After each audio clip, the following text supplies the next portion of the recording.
ஈரானுக்கு சோகமான நாள் தான். அடுத்தடுத்த தலைவர்கள் வந்து பாத்தீங்கன்னா, டார்கெட் பண்ணி எலிமினேட் பண்ணிருக்காங்க. லெபனான்ல எப்படியோ அதே போலதான். தலைவர்கள் போலாம். ஆனா ஆட்சி போகுமா? அங்க இருக்கக்கூடிய மக்களோட மனசு மாறுமானா இல்ல.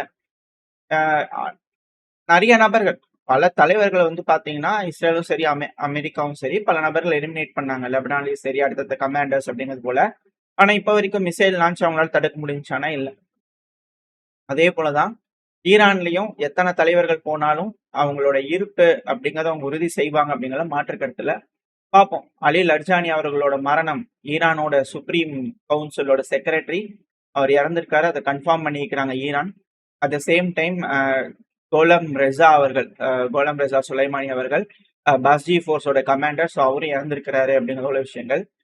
மக்கள் இருக்கக்கூடிய பகுதிகள், மக்கள் அந்த டைம்ல போயிட்டு இருக்கக்கூடிய இடத்துல வந்து பாத்தீங்கன்னா, தாக்குதல் பண்ணிக்கிறாங்க இஸ்ரேல்.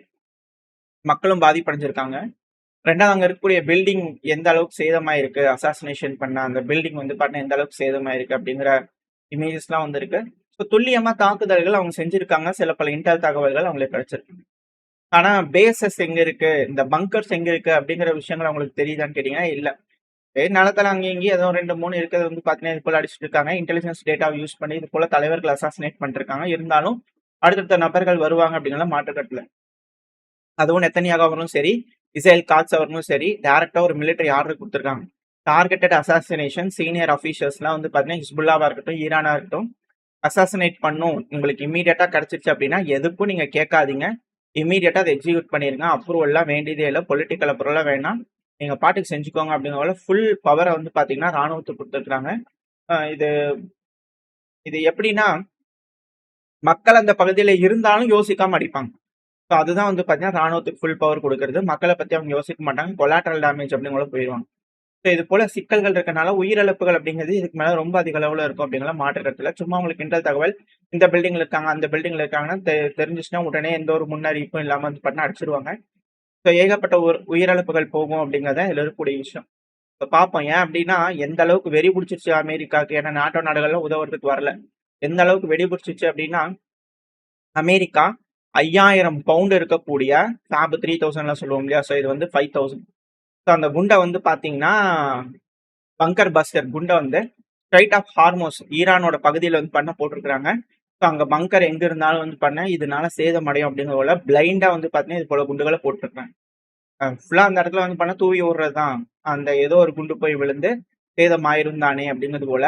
இது ஈரானுக்கும் தெரியும் தானே, எல்லாத்துக்கும் தெரியும் தானே, கடலோர பகுதிகள்ல இது போல அமெரிக்கா ஆடாம்னஸ் வச்சு குண்டுகள் போடுறாங்க அப்படிங்கும்போது, கண்டிப்பா சேதங்கள் இருக்கும். இருந்தாலும் ஈரான் கிட்ட இன்னும் பலது ஏதாவது ஸ்டாக்ஸ் ஏதாவது வச்சிருந்தாங்க, ஏதோ ஒரு பக்கத்துல இருந்துச்சு அப்படின்னா, கண்டிப்பா வந்து பாத்தீங்கன்னா, அந்த ஸ்ட்ரைட் ஆஃப் ஹார்மோஸ்ல அந்த நேவல் வெசல்ஸ் எப்படி ரஷ்யாவோட கப்பல்கள வந்து பாத்தீங்கன்னா, சி பேபி ட்ரோன்கள் யூஸ் பண்ணி அடிச்சாங்க.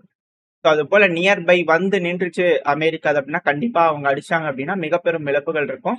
ஸோ அதுக்காக பிரிகாஷனரியா இது போல அடிக்கிறாங்க.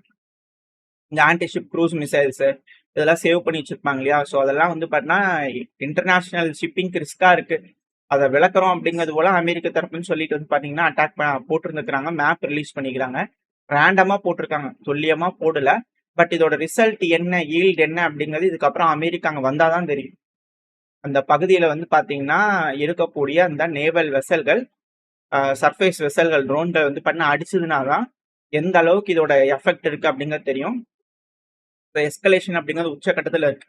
அலி லர்ஜானி அவர்கள் மரணம், அடுத்து பாஜி ஃபோர்ஸ் கமாண்டரோட மரணம் இதெல்லாம் ஏதாவது ஸ்டாப் பண்ணுமான்னு கேட்டீங்கன்னா இல்ல. தாக்குதல்கள் ரொம்ப வீரியமடைய ஆரம்பிச்சிருக்கு. 40 ராக்கெட்ஸ் வடக்கு இஸ்ரேல நோக்கி ஹிஸ்புல்லா லான்ச் பண்ண. அது 25 வந்து பாத்தீங்கன்னா குறைஞ்சது கிரியாத் ஷிமோனா பகுதி செட்டில்மெண்ட்டை நோக்கி போயிருக்கலாம் அப்படிங்கிறது போல. சைரனே இல்லாம இது போல ட்ரோன் மிசைல்கள்லாம் லான்ச் ஆயிருக்கு, ராக்கெட்ஸ்லாம் லான்ச் ஆயிருக்கு அப்படிங்கிறாங்க. ஸோ டிடெக்ஷன்லாம் வந்து பாத்தீங்கன்னா இஷ்யூ இருக்கா அப்படின்ற கேள்விகள். அது மட்டும் இல்லாம சென்ட்ரல் இஸ்ரேல், அதாவது இஸ்ரேலோட மத்திய பகுதியில 12 ஏரியாஸ்க்கும் மேல கிளஸ்டர் மியூனிஷன்ஸ் ஹிட் ஆயிருக்கு. இதுக்கு முன்னாடிலாம் வந்து பார்த்தீங்கன்னா, ராணுவ தளவாளங்கள் இது போல பகுதிகள் தான் அட்டாக் பண்ணிட்டு இருந்தாங்க. என்னதான் கொத்து குண்டுகளா இருந்தாலும் அந்த பகுதிகள் இருந்துச்சு. எப்போ இஸ்ரேல் இப்போ மக்கள் வாழும் பகுதி ஈரான்ல வந்து பார்த்தீங்கன்னா போட்டு சேதங்கள் ஏற்படுத்துனாங்க. இப்போ ஈரானும் வந்து பார்த்தீங்கன்னா, துளி கூட யோசிக்காம முக்கிய பகுதிகளில் வந்து பண்ண அட்டாக் பண்ணிக்கிறாங்க. இதனால ட்ரெயின் போக்குவரத்துலாம் பாதிப்படைஞ்சிருக்கு. அண்டர் கிரவுண்ட் ட்ரெயின் இருக்கும் இல்லையா, சப்வே. ஸோ இதெல்லாம் வந்து பார்த்தீங்கன்னா, பயங்கரமா சேதம் அடைஞ்சிருக்கு அப்படிங்கிறாங்க. கிளஸ்டர் அம்யூனிஷன்ஸ் பல அம்யூனிஷன்ஸ் ஹிட் ஆயிருந்திருக்கு. பெருத்த சேதம் ஏற்பட்டிருக்கு. At the same time Iran Dimona அப்புறம் நெகேவ் நியூக்ளியர் ரிசர்ச் சென்டர்ஸ் மேல அட்டாக் பண்ணியிருக்காங்க. டிட் ஃபார் டாட்டா வந்து பண்ணா புஷர் நியூக்ளியர் பவர் பிளான்ட் மேல அட்டாக் பண்ணதுக்கு பதில் தாக்குதல் வந்து பண்ணியிருக்கிறாங்க. இதுல ஈரானோட புஷர் நியூக்ளியர் பவர் பிளான்ட்ல அடிச்சதுக்கு வந்து பார்த்தீங்கன்னா டெக்னிக்கலோ ஃபினான்ஷியலோ ஹியூமன் இழப்போ இல்லை. புஷர் நியூக்ளியர் பவர் பிளான்ட் பக்கத்துல அந்த ஏரியால அட்டாக் பண்ணியிருந்துக்கிறாங்க. அதனால பரவாயில்ல. ஒன்ஸ் இது போல விளையாட்டு பண்ணும்போது எஸ்கலேஷன் டாமினன்ஸ் இருக்கு அப்படிங்கிற காட்டலாம் அப்படிங்கிற செய்யறாங்க அப்படிங்கும்போது எஸ்கலேஷன் டாமினன்ஸ் இந்த சென்ஸ் இப்ப இப்படி மக்கள் வாழும் வழியில குண்டை போடுவோம் என்ன பண்ணிடுவானுன்னு பார்ப்போம். இப்போ தலைவர்களை எலிமினேட் பண்ணிட்டே இருப்போம் என்ன பண்ணிடுவானுன்னு பார்ப்போம் அப்படிங்கிறதுல அவங்க எஸ்கலேட் பண்ணிட்டே இருக்காங்க. இப்ப எப்படி 5000 பவுண்டு குண்டை கொண்டு வந்து போடுறாங்க பாம்பர்ஸ். அது போல செய்ய வந்து பாத்தீங்கன்னா எதிரில் இருக்கிறவங்க என்ன செய்யறாங்க, அவங்க எப்படி எஸ்கலேட் பண்றாங்க, அதை எப்படி நம்ம யூஸ் பண்ணலாம் அப்படிங்கிறது போல வந்து பாத்தீங்கன்னா அது போல எஸ்கலேட் பண்ண ஒரு கட்டத்துக்கு மேல வந்து பாத்தீங்கன்னா இது போல மாறி அடிச்சுட்டாங்க. விளையாட்டுக்காக பண்ணும்போது இது போல மிரட்டுறதுக்காக பண்ணேன்னு சொல்லி அடிச்சிட்டாங்க அப்படின்னா எப்படி இருக்கும். இதுல ஈரான் மட்டும் பாதிக்காது, பெஹ்ரைன், யுஏஇ, ஒமன் இது போல பல நாடுகள் வந்து பாத்தீங்கன்னா பாதிப்படைவாங்க அப்படிங்கிறது. பெர்ஷியன் கல்ஃப் அந்த பிராந்தியத்துல இருக்கக்கூடிய நாடுகள் மக்கள் எல்லாரும் பாதிப்படைவாங்க. ஸோ கண்டாமினேஷன் ஸ்ப்ரெட் ஆயிரும் அப்படிங்கிற வார்னிங்ஸ் வந்து பண்ண பலர் கொடுத்துக்கிறாங்க. At the same time Iran தொடர்ந்து ஈராக்ல இருக்கக்கூடிய அமெரிக்கா பேஸ்லாம் மிசைல் ஏவுறாங்க. இதுல ஒரு வார்த்தையை வந்து பார்த்தா மென்ஷன் பண்ணி அனுப்பியிருக்காங்க. Until the last American soldier leaves the region அப்படிங்கிறது போல, அது வெள்ளையனே வெளியேறு அப்படிங்கிற முடிவெடுத்து அட்டாக் பண்ணிட்டு இருக்கிறாங்க. ஸோ இந்த பிராந்தியம் முழுவதும் வந்து பாத்தீங்கன்னா பிரச்சனையில தீவிரமடைய ஆரம்பிச்சிருக்கு. ஸ்ட்ரைட் ஆஃப் ஹார்மோஸ் சீக்கிரமா வந்து பாத்தீங்கன்னா இந்த வாரத்துக்குள்ள சொல்லியிருக்காரு ட்ரம்ப் அவர்கள். அவரால் செய்ய முடியல அப்படின்னா கண்டிப்பா இதுக்கப்புறம் ஆயில் கேஸ் எதுவுமே வந்து பாத்தீங்கன்னா கண்ட்ரோல்ல இருக்காது. அதுக்கப்புறம் எல்லாமே வந்து பாத்தீங்கன்னா கையை மீறி போயிடும். எல்லாமே ஒரு கட்டம் வரைக்கும் தான். எல்லாம் இந்த மாதிரி குண்டுகள் போட்டு மிரட்டுற வரைக்கும் சரி ஓகே ரெடி ஆயிரும் போலன்னு ஒரு நம்பிக்கையில இன்வெஸ்டர்ஸ் இருப்பாங்க. ஒரு கட்டத்துக்கு மேல அது பண்ண முடியல, கட்டுப்பாட்டுகள் எடுக்க முடியல அப்படிங்கும்போது கண்டிப்பா எல்லாமே கையை மீறி போயிடும் அப்படிங்கிற மாற்றுக்கருத்துல. அட் த சேம் டைம் ஈரானுக்கு சுத்தி வர வந்து பாத்தீங்கன்னா நட்பு நாடுகளா அப்படின்னு கேட்டீங்கன்னா இல்ல. எல்லாமே வந்து பாத்தீங்கன்னா அமெரிக்காவோட பிடிக்குள்ள ஏதோ ஒரு வகையில இருக்காங்க, இஸ்ரேலோட பிடிக்குள்ள ஏதோ ஒரு வகையில இருக்காங்க. அப்படி இருக்கக்கூடிய ஒரு நாடு தான் அசர்பைஜான். ஸோ அசர்பைஜானோட ஃபாரின் மினிஸ்டரோட ஈரானோட ஃபாரின் மினிஸ்டர் பேசினாங்க. இதுல வந்து பாத்தீங்கன்னா கடுமையான கண்டனங்கள் தெரிவிச்சுக்கிறாங்க. அதாவது உங்க நாட்டோட பகுதிகளை அமெரிக்காக்கோ இல்ல இஸ்ரேலோ டார்கெட் பண்றதுக்கு அலோவ் பண்ணிட்டீங்க அப்படின்னா நாங்க உங்க நாடுகளை தாக்குதல் பண்ண ஆரம்பிச்சிடுவோம். இது எங்களோட டிஃபென்சிவ் ஆக்ஷன் அப்படிங்கிற கடுமையான மிரட்டல்கள் வந்து பாத்தீங்கன்னா அசர்பைஜான் சொல்லியிருக்கிறாங்க. ஏன்னா ரொம்ப முக்கியம், இது ரொம்ப ரொம்ப முக்கியம். அதுவும் அக்ரஷன் நாங்க எடுத்துக்குவோம். ஸோ அதனால நாங்க ரிட்டாலியேட் பண்ணுவோம் அப்படிங்கிறது போல எங்களுக்கு எல்லா ரைட்ஸ் இருக்கு அப்படிங்கிற ஈரான் சொல்லிக்கிறாங்க. ஏன் இது ரொம்ப ரொம்ப முக்கியம் அப்படின்னா எதனால இவங்க பேசியிருக்கலாம் அப்படின்னா அசர்பைஜான் கிட்ட இந்த டைம்ல எல்லாம் பேசியிருக்கலாம் அப்படின்னா ஒரு விஷயம் தெரிஞ்சுக்கணும். ரொமேனியால இருந்து கருங்கடல், ஏன்னா ரொமேனியால இருக்காங்க. ஸோ ரொமேனியால இருந்து கருங்கடல் இருந்து துருக்கியில இருந்து பண்ண அர்மேனியா, அசர்பைஜான். ஸோ அந்த வழியா வராங்கன்னா இப்ப வரைக்கும் அமெரிக்கானால வந்து பாத்தீங்கன்னா ஏர் சூப்பர்மெர்சி அப்படிங்கிற பேசுறாங்க இல்லையா. ஸோ இது எல்லாமே ஈரானோட மேற்கு பகுதிகள் அப்புறம் தெற்கு பகுதிகள் தான். வடக்கு பகுதிகளையும் எல்லா இடங்கள்லயும் தாக்குதல் பண்ண முடியாது. அதுவும் கிழக்கு பகுதிகளில் எல்லா பகுதிகளையும் தாக்குதல் பண்ண முடியாது. அமெரிக்கானால பண்ண முடியலை இப்போ வரைக்கும். அவங்களால எந்த பகுதியை தாக்க முடியுதோ அந்த பகுதி தான் தாக்கிட்டு இருக்காங்க. ரொம்ப டீப்பா உள்ள வராங்கன்னா ஈரானுக்கு அது வந்து பண்ணா கிடைச்சிரும். ஸோ அதனால வந்து அவங்களோட ஏர் டிஃபென்ஸை யூஸ் பண்ணி அடிச்சிருவாங்க. ஸோ இது வந்து இழப்புகள் ஏற்படும். அமெரிக்காக்கு அந்த பகுதிகள் ஈரானோட கிழக்கு பகுதின்றது சேஃபா இருக்க வரைக்கும் மிசைல்கள் ப்ரொடியூஸ் பண்ணி லான்ச் பண்ணிட்டே தான் இருப்பாங்க. இது அமெரிக்காவோட ஒரு உருட்டு. மேற்கு தெற்கு அடிச்சாலே வந்து பாத்தீங்கன்னா அமெரிக்கா போயிடும் அப்படிங்கிறது உருட்டு. ஈரானுக்கோட கிழக்கு பகுதியை இப்போ வரைக்கும் அமெரிக்கா கண்ட்ரோல் பண்ணவே இல்லை, இஸ்ரேலும் கண்ட்ரோல் பண்ணவே இல்லை. அவங்களோட விமானங்கள்னால கண்டிப்பா போக முடியாது. அந்த இடத்துக்கு போகணும் அப்படின்னா இந்த வழிதான் ஒரே ஒரு பாசிபிள். ஸோ அப்படி அசர்பைஜானை யூஸ் பண்றாங்க அப்படின்னா கண்டிப்பா ஈரானோட கிழக்கு பகுதிகள் மேல இது போல குண்டுகளை போட முடியும். அப்படி போட்டாங்கன்னா பெருத்த சேதங்கள் ஏற்படும் அப்படிங்கிற மாற்றுக்கருத்துல ஈரானோட ரிட்டாலியேஷன் கெப்பாசிட்டி கம்ப்ளீட்டா போனாலும் ஆச்சரியப்படுத்துக்கல. ஏன்னா ஈரான் வந்து பாத்தீங்கன்னா ஆப்கானிஸ்தானுக்கு நன்றி சொல்லியிருந்தாங்க.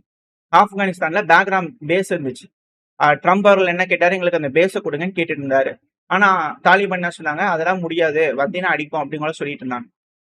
ஏன் பாகிஸ்தான் ஆப்கானிஸ்தான் அடிக்கிறாங்க அப்படிங்கிறது உங்களுக்கு புரிஞ்சிருக்கும். ஸோ இது போல எஸ்கலேட் பண்ண அந்த பகுதியில அமெரிக்கா பேஸ் வைக்கிறாங்க, அவங்களோட ராணுவ தளம் இருக்கு அப்படின்னா அங்கிருந்து தொடர்ந்து தாக்குதல் பண்ணாங்கன்னா ஈரானால எந்த பகுதியுமே சேஃப் பண்ண முடியாது. ஸோ அது அவங்களுக்கு பெரிய சிக்கல் ஏற்படும். இதுதான் இங்க இருக்கக்கூடிய நிலவரம், இதுதான் இங்க இருக்கக்கூடிய உண்மையான பிரச்சனை. ஸோ இது எப்படி ஈரான் கையாள போறாங்க, ஆப்கானிஸ்தான் எப்படி தாக்குப்பிடிக்க போறாங்க, அசர்பைஜான் அலோவ் பண்ணிருவாங்களா அப்படின்ற கேள்விகள். ஒருவேளை அப்படி நடக்குது அப்படின்னா, கண்டிப்பா அசர்பைஜானை ஈரான் அடிக்க ஆரம்பிச்சுருவாங்க. ஸோ அசர்பைஜானுக்கு அது பெரும் சிக்கலா மாறிடும். ஒரு கட்டத்துக்கு மேல அப்படித்தான் வருவேன், நீ பாத்துக்க ஈரான் கிட்ட அப்படிங்கலாம் சொல்லிட்டு வந்து பேசிட்டாங்கன்னா என்ன பண்றது? அதனால ஆப்கானிஸ்தான் அசர்பைஜானோட ஃபாரின் மினிஸ்டர் பேசினாங்களா அப்படின்ற கேள்விகள் இருக்கு. ஏன்னா அதிகப்படியான ஸ்டார்லிங்க் கனெக்ஷன் இது போல விஷயங்கள்லாம் வந்து பாத்தீங்கன்னா அந்த வழியா தான் வந்துகிட்டு இருக்கு. பெரும்பாலும் அந்த சைட்ல இருந்து வந்துடுது. இதெல்லாம் தடுக்கிறதுக்காக வந்து பண்ண ஈரானோட மினிஸ்ட்ரி ஆஃப் இன்டெலிஜென்ஸ் வந்து பாத்தீங்கன்னா ரிப்போர்ட் பண்ணிக்கிறாங்க. அதிகப்படியான ஸ்டார்லிங்க் டெர்மினல்ஸை நாங்க கையகப்படுத்தி இருக்கோம் அப்படிங்கிறது போல. அதுவும் அமெரிக்கா அப்புறம் ஜியோனிஸ்ட் ரெஜிம் அப்படிங்கிற ஈரான் சொல்லுவாங்க, இஸ்ரேலோட நாடு. இவங்க இணைஞ்சு இது போல தொடர்ந்து ஸ்பெஷல் சர்வீஸ் அப்படிங்கிறது போல பண்ணிட்டு இருக்கிறாங்க. நாங்க அதை ட்ராக் பண்ணி மாடர்ன் டெக்னாலஜிஸ் யூஸ் பண்ணக்கூடிய எல்லாத்தையும் வந்து பண்ண தொடர்ந்து ரைட் பண்ணி எல்லாத்தையும் நியூட்ரலைஸ் பண்ணிட்டு இருக்கோம். எல்லாமே கட்டுப்பாட்டுக்குள்ளதான் இருக்கு. ஸ்டார்லிங்க் எக்யூப்மெண்ட்ஸ், கம்யூனிகேஷன் டிவைஸ்லாம் அதிகமா வந்து பாத்தீங்கன்னா நாங்க கட்டுப்பாட்டுக்குள்ள எடுத்திருக்கோம், கையகப்படுத்தி இருக்கோம் அப்படிங்கிறத அவங்க தரப்புன்னு சொல்லிக்கிறாங்க. இது எல்லாமே ஈரானுக்கு சிக்கல். வரக்கூடிய காலம் இன்னமும் கடினமா இருக்கும் ஈரானுக்கு. அதை எப்படி ஈரான் சமாளிக்க போறாங்க, மக்கள் ஒருங்கிணைஞ்சு இதை மீண்டு வர போறாங்க அப்படிங்கறத வெயிட் பண்ணி பார்க்கலாம். ஓரளவுக்கான தகவல்கள் இந்த பையில பார்த்துருப்போம்னு நினைக்கிறேன். இதோட இந்த பையனா முடிச்சுக்கலாம். இந்த பதிவு எப்படின்னு உங்களுக்கு பிடிச்சிருக்கா? பிடிச்சுனா லைக் பண்ணிட்டு உங்க ஃப்ரெண்ட்ஸ் நம்மள ஷேர் பண்ணிக்கோங்க. அது கூட மறக்காம நம்ம சேனல் சப்ஸ்கிரைப் பண்ணலாம், மறக்காம சப்ஸ்கிரைப் பண்ணிக்கோங்க. அப்பதான் நம்ம போடக்கூடிய வீடியோக்களை மச்சு யூடியூப் 4 பேருக்கு ப்ரொமோட் பண்ணும். உங்களோட அன்பு ஆதரவு எனக்கு எப்ப இருக்கும்னு நம்பிக்கிறேன். அடுத்த பையன் நம்ம சந்திக்கிறேன். Stay safe. பை.